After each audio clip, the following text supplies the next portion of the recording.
Hello students, today we are going to see new part of this chapter, that is interference. What is the meaning of interference? Mixing. What is the meaning of superpose or superposition? It is also mixing. आता जसं आपण दोन मित्रांचे भांडण चालू असेल आणि तिसरं तिथं डोकावत असेल, त्याला काय सांगतो? डोंट इंटरफेअर, मध्यस्थी करू नको. आता इंटरफरन्सचा मीनिंग लक्ष नाही, ठीक? पाय पडू का, ठेवते का, बंद करते? तर इंटरफरन्सचा मीनिंग काय, लक्ष द्या. द फेनोमेनॉन ही एक घटना आहे, जसं reflection, refraction, polarization. Polarization is dropped now for this year. Interference, diffraction, next incoming topic. Diffraction is also there.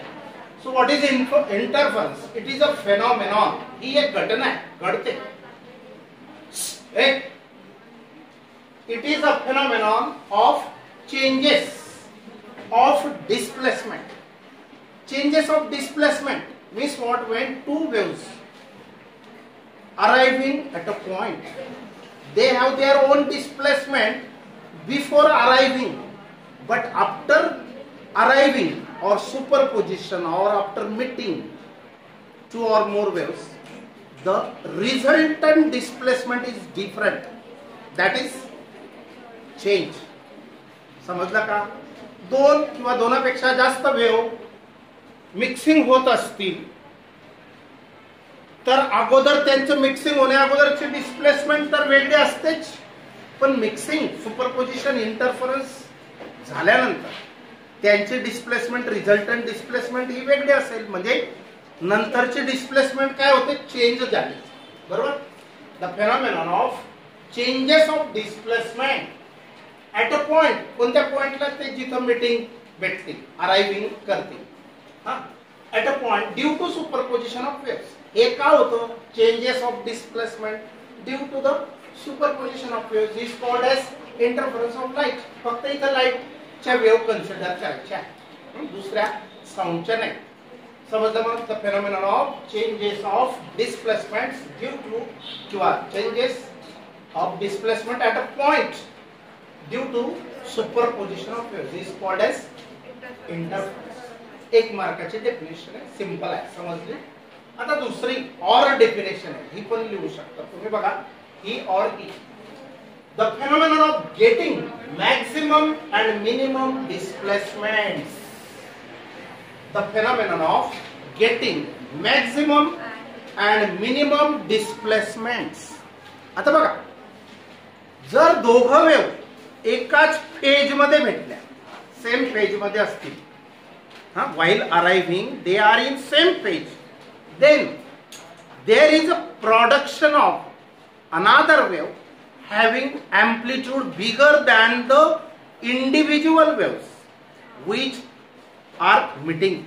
ज्या दोन वेव, छोटे छोटे वेव आहे, मीटिंग अशा प्रकारे झाली, त्यांची अरायव्हिंग, सुपरपोजिशन अशा प्रकारे झाली की रिझल्टंट अँप्लिट्यूड हा डिफरंट असेल किंवा काहीतरी चेंज झाला असेल.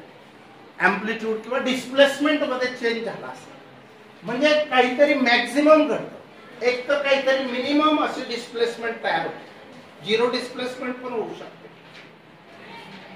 दोन अपोजिट डायरेक्शनने आल्या तर झिरो डिस्प्लेसमेंट पण होऊ शकते, म्हणजे दॅट इज मिनिमम डिस्प्लेसमेंट. तर बघा, the phenomenon of getting maximum और मिनिमम डिस्प्लेसमेंट्स, अशी घटना की ज्या घटनेमध्ये डिस्प्लेसमेंट एक तर वाढ होईल, एक तर घट होईल किंवा कमी होईल. जास्तीत जास्त डिस्प्लेसमेंट घडेल कोणापेक्षा?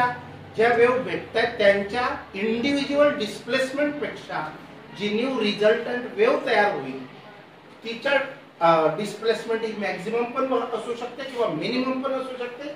कशामुळे असू शकते? Due to the superposition of two waves is called interference of light. आता इंटरफरन्स कोणत्या वेव्ह मध्ये पॉसिबल आहे? लॉंगिट्युडिनल मीन्स साऊंड वेव्ह, स्प्रिंगच्या वेव्ह, ट्रान्सवर्स लाईटच्या वेव्ह किंवा स्ट्रिंगची wave, waves on string transverse असतात, बरोबर? लाईटच्या सगळ्या वेव्ह ट्रान्सवर्स असतात. तर यांच्यामध्ये दे both longitudinal and transverse waves exhibits means they can make exhibits interference म्हणजे त्यांच्यामध्ये इंटरफरन्स घडू शकतो लॉंगिट्युडिनल आणि ट्रान्सवर्स वेव्ह दोघांमध्ये इंटरफरन्स पॉसिबल आहे. आता बघा principle of superposition of waves हेच प्रिन्सिपल आपण अगोदरच्या चॅप्टर मध्ये पण पाहिलंय but there is concern of sound waves here we are light waves we are considering when two or more waves झालेलं आहे ना समजावून झालेलं आहे सेमच आहे काही थोडाफार फरक असावा किंवा नसावा. तर व्हेन बघून घ्या वाटल्यास आता नका बघू नंतर बघा when two or more waves travelling through a medium arrive at a point जेव्हा दोन किंवा दोनापेक्षा जास्त वेव्ह मीडियम मधून प्रवास करत असतील आणि अराइव्ह म्हणजे भेटतील कुठं ॲट अ पॉइंट एका बिंदूला ते भेटतील एका पॉइंटला ते टक्कर होईल त्यांची सायमल्टेनियसली म्हणजे एकाच वेळेला येऊन धडकल्या वेळ त्या पॉइंटला. तर each wave produces its own displacement. टक्कर झाल्यानंतर जशा 2-4 गाड्या एकदम 2 गाड्यांची टक्कर झाल्यानंतर एखादी गाडी दूर फेकली जाते आणि एखादी जड असेल तर थोडीशी फेकली जाते पण दोघं डिस्प्लेस होतात. मग दोघांच्या डिस्प्लेसमेंट डिफरंट असू शकतात बरोबर. मग त्या वेव्हच्या याच्यावर डिपेंड करतो. When two or more waves travelling through a medium arrive at a point simultaneously दोन किंवा दोनापेक्षा जास्त वेव्ह एकत्र आल्या एका पॉइंटला एकत्र आल्या एकाच वेळी सायमल्टेनियस. तर each wave produces its own displacement. प्रत्येक वेव्ह टक्कर झाल्यानंतर सुपरपोजिशन झाल्यानंतर स्वतःची डिस्प्लेसमेंट घडवेल. जशी टक्कर झाली गाडीची स्वतःची डिस्प्लेसमेंट जिकडे असेल तिकडे. तर ते on displacement at that point त्या पॉइंटला प्रत्येक वेव्ह जी टक्कर होणारी आहे सुपरपोज होणारी आहे त्यांची डिस्प्लेसमेंट घडणार आहे. Then the resultant displacement at that point. आता दोघांची रिझल्टंट डिस्प्लेसमेंट त्या पॉइंटला किती असावी इज द किंवा is equal to the vector sum of the displacement due to each wave or individual waves किंवा individual displacement due to all the wave जितके असतील त्यांच्या इंडिव्हिज्युअल प्रत्येकाच्या इंडिव्हिज्युअल. टक्कर झाल्यानंतर ही इथून समजा या पॉइंटला टक्कर झाली इथून इकडे गेली ही तिकडे गेली मग त्यांच्या ज्या डिस्प्लेसमेंट आहे त्यांची वेक्टर सम करा that is the resultant displacement of all due to all the waves. आता पुढचे टाइप्स ऑफ इंटरफरन्स किती आहेत कन्स्ट्रक्टिव्ह आणि डिस्ट्रक्टिव्ह. आता आपण कन्स्ट्रक्शनचा अर्थ माहित आहे. कन्स्ट्रक्शनचा अर्थ माहित आहे काय काहीतरी नवीन बनणे आणि डिस्ट्रक्शन बिल्डिंग बनली ब्रिज बनला डॅमची वॉल बनली आणि डिस्ट्रक्शन म्हणजे काय नष्ट करणे. मग 2 प्रकारचे इंटरफरन्स होतात वेव्हजचे. एक तर नवीन जी वेव्ह तयार होते तिला मोठा अँप्लिट्यूड असतो किंवा एकदमच छोटा अँप्लिट्यूड असेल मिनिमम असेल किंवा मॅक्झिमम असेल आणि डिस्ट्रक्टिव्ह म्हणजे नष्ट होतील वेव्हच्या डिस्प्लेसमेंट 0 होते. आता कन्स्ट्रक्टिव्ह इंटरफरन्स कोणाला म्हणायचे सगळ्यांनी लक्ष द्या. Very very important topic it is. प्रत्येक पार्ट हा इम्पॉर्टंटच समजा. तर when two waves superpose such that जेव्हा 2 वेव्ह अशा प्रकारे सुपरपोज होतील सच दॅट अशा प्रकारे की दे प्रोड्यूस मॅक्झिमम इंटेन्सिटी.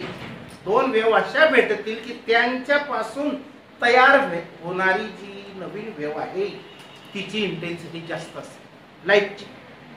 आता बघा एक छोटा बल्ब लावला इकडे पण छोटा किंवा छोट्या बल्बने आपलं काम भागत नाही आपण काय करणार अजून दुसरा लावणार. पण त्यांना लावल्यानंतर जर प्रकाश वाढला म्हणजे इंटेन्सिटी वाढली बरोबर. नाही तर एक बल्ब इथं आहे आपल्याला गरज इथं आहे आणि तुम्ही भलत्याच ठिकाणी दुसरा बल्ब लावला त्याचं यांचं इंटरफरन्स होणं कुठं शक्य आहे. इथं ब्राईटनेस येणारच नाही मग मॅक्झिमम इंटेन्सिटी तयार होणार नाही बरोबर. तर दे प्रोड्यूस मॅक्झिमम इंटेन्सिटी. अशा प्रकारे वेव्ह भेटल्या पाहिजेत की त्यांच्यापासून इंटेन्सिटी जास्तीत जास्त असली पाहिजे आणि resultant wave is obtained by adding the displacement. Resultant wave ही त्यांच्या डिस्प्लेसमेंटची सम असते y1 + y2 मागे घेतला आपण y1 प्लस y2 y हा y is equal to y1 plus y2 y is the resultant wave y1 and y2 are the individual meeting waves okay तर adding the displacement then it is called constructive interference समजलं का मग meaning when two waves superpose sir एकच minute superpose such that they produce maximum intensity त्या अशा superpose होतील की त्यांच्यापासून तयार होणारी इंटेन्सिटी जास्तीत जास्त असेल आणि resultant wave is obtained by adding the displacement of each wave then it is called constructive interference आता कंस्ट्रक्टिव्ह इंटरफरन्स मध्ये हे 4 पॉइंट फार महत्त्वाचे आहेत आणि यांच्यामधला फरक पण येतो दोघांचा कंस्ट्रक्टिव्ह डिस्ट्रक्टिव्ह डिफरन्स किंवा 2 मार्काला शॉर्ट नोट पण येऊ शकते तर बघा intensity is maximum after construction after this phenomena लक्ष द्या intensity is maximum constructive interference घडलं तर काय होतं इंटेन्सिटी वाढते आणि रिझल्टंट एम्प्लिट्यूड काय असतो या दोन भेटणाऱ्या वेव्हचा एम्प्लिट्यूड आहे इंडिव्हिज्युअल वेव्हचा आणि हा एम्प्लिट्यूड काय आहे रिझल्टंट वेव्हचा पॉइंट अपीयर्स ब्राइट जो पॉइंट तयार होईल दोन वेव्हच्या मिक्सिंग मुळे जो पॉइंट तयार होईल तो कसा असेल ब्राइट असेल हा कसा असेल ब्राइट म्हणजे इंटेन्सिटी जास्त ना आणि कंडिशन फॉर कंस्ट्रक्टिव्ह इंटरफरन्स अतिशय महत्त्वाच्या 2 गोष्टी पाथ डिफरन्स आणि फेज डिफरन्स पाथ डिफरन्स म्हणजे काय हा पार्ट मी नवीन शिकवणारच अजून येतोच पुढे पण पाथ म्हणजे रस्त्यातील फरक आता बघा या पॉइंटला हा स्क्रीनला ही वेव्ह ब्राइट पॉइंट तयार करणार आहे एक वेव्ह हे 2 सोर्सेस आहेत लक्ष द्या पाथ डिफरन्स सांगतोय पाथ डिफरन्स नाही समजलं तर पुढचं समजणार नाही लक्ष द्या इकडे ही लाईट वेव्ह एक सोर्स आहे S1 हा सोर्स आहे S2 इथून ही वेव्ह गेली ही पण इथून गेली आणि त्यांची टक्कर इथं झाली आणि तो पॉइंट ब्राइट तयार झाला समजा मग या वेव्ह पेक्षा या वेव्हने जास्त अंतर कापलेलं आहे कोणाला जास्त चालावं लागलंय ट्रॅव्हलिंग कोणाची जास्त आहे मग जर एक सायकल जास्त असेल हिच्यापेक्षा हिने एक सायकल जर चाललं असेल जास्त तर डिफरन्स दोघांमधला पाथ म्हणजे रस्त्यातील फरक किती लॅम्बडा अर्धा सायकल जास्त चालावं लागलं हिला तर पाथ डिफरन्स किती अर्धा लॅम्बडा किंवा लॅम्बडा बाय 2 समजलं किंवा 2 चक्कर 2 सायकल जास्त चालावं लागलं कारण एक बल्ब कुठं एक कुठं पॉइंट इथं तर मग कोणाची ना कोणाची ट्रॅव्हलिंग डिस्प्लेसमेंट जास्त आहे मग ती कशी मोजली जाते path difference in terms of lambda lambda मध्ये सांगायचा असतो पाथ डिफरन्स लक्षात ठेवा समजला मग n लॅम्बडा आता तो n म्हणजे किती पण असू शकतो 1 लॅम्बडा 2 लॅम्बडा 3 लॅम्बडा तर कंडिशन फॉर कंस्ट्रक्टिव्ह इंटरफरन्स बघा 2 interfering waves are in same phase condition काय आहे दोघे इंटरफरिंग वेव्हज ह्या कशा असल्या पाहिजेत इन फेज सेम लय मध्ये पाहिजे एकाच वेळेला जाणाऱ्या वरती किंवा खाली at a time and path difference is n lambda तर बघा पाथ डिफरन्स n यांची व्हॅल्यू काय असू शकते 0 1 2 3 ऑनवर्ड्स तसंच फेज डिफरन्स काय सांगतो अँगल सांगतो काय सांगतो अँगल आता ह्याचा लाईट इकडे जातोय हा लाईट पण तिकडे जातोय पण दोघांच्या अँगल मध्ये जर विचार केला आपण काही ना काही फरक असतो बरोबर तो अँगल एक तर किती असावा 0 असावा एक तर 2 पाय म्हणजे काय पूर्ण एक चक्कर 360 असावा आणि 4 पाय असावा बरोबर आता एक सायकल म्हणजे 360 झालंच हा अर्ध सायकल म्हणजे पाय आणि ट्रक क्रेस्ट दोघं मिळून 2 पाय बरोबर समजलं हा फेज डिफरन्स आहे फेज डिफरन्स हा पाय मध्ये म्हणजे अँगल मध्ये सांगावा लागतो आणि पाथ डिफरन्स हा इन टर्म्स ऑफ लॅम्बडा मध्ये सांगावा लागतो okay now will stop here